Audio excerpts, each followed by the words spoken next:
Advocate पीतवास Panda को murder पर advocate माने कलम छाड़ आंदोलन कले पुणी अक्यूज विक्रम पंडा को केमती एते एडवोकेट पावर फाइल करुचंती एंड ताको पई लड़िया पई वकालतनामा साइन कले एटा केते दूर ठीक। अक्टोबर 6 रे एडवोकेट पीतवास पंडा को गुली करी हत्या कराइतला। Pitabas Panda BJP leader and Odisha state bar council member थिले। पीतवास पंडा को हत्या को bar council of India, Odisha state bar council and other bar association condemn करथिले। ओडिशार सबु बार एसोसिएशन कलम छाड़ आंदोलन करथिले एंड अभियुक्तों को शीघ्र अरेस्ट करिया पे डिमांड मध्य करथिले।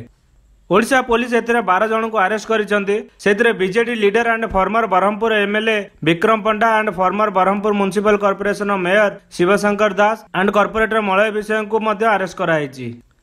जना पड़ी जे पाखापाखि 50 एडवोकेट विक्रम पंडा को पई पावर फाइल करिसंती।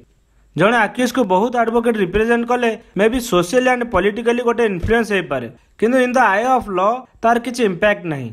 जड़े रिप्रेजेंट करबा जहा 50 रिप्रेजेंट करबा सेया। आक्यूज पे पावर फाइल करबा ठीक कि भूल एंड लॉ कौन कहूची आसंतु जानिबा। प्रथम कथा होची ओडिशा स्टेट बार काउंसिल आंदोलन पे एंड शीघ्र अरेस्ट पे डिमांड करथिले हेले आक्यूज को रिप्रेजेंट न करिया पे किछि नोटिस नथिला कि से सेमती नोटिस कर भी पारिबेनी नहले लॉ अगेंस्ट हो। विक्रम पंडा जन advocate and political leader and सेठी तांकर मध्य बहुत सांगसाथी एडवोकेट अछंती एंड पॉलिटिकली से एक्टिव थिले। थर्ड एंड मोस्ट इंपोर्टेंट होची आम संविधान अंडर आर्टिकल 21 अलाउ करूची एंड कहूची accused persons right to a fair trial.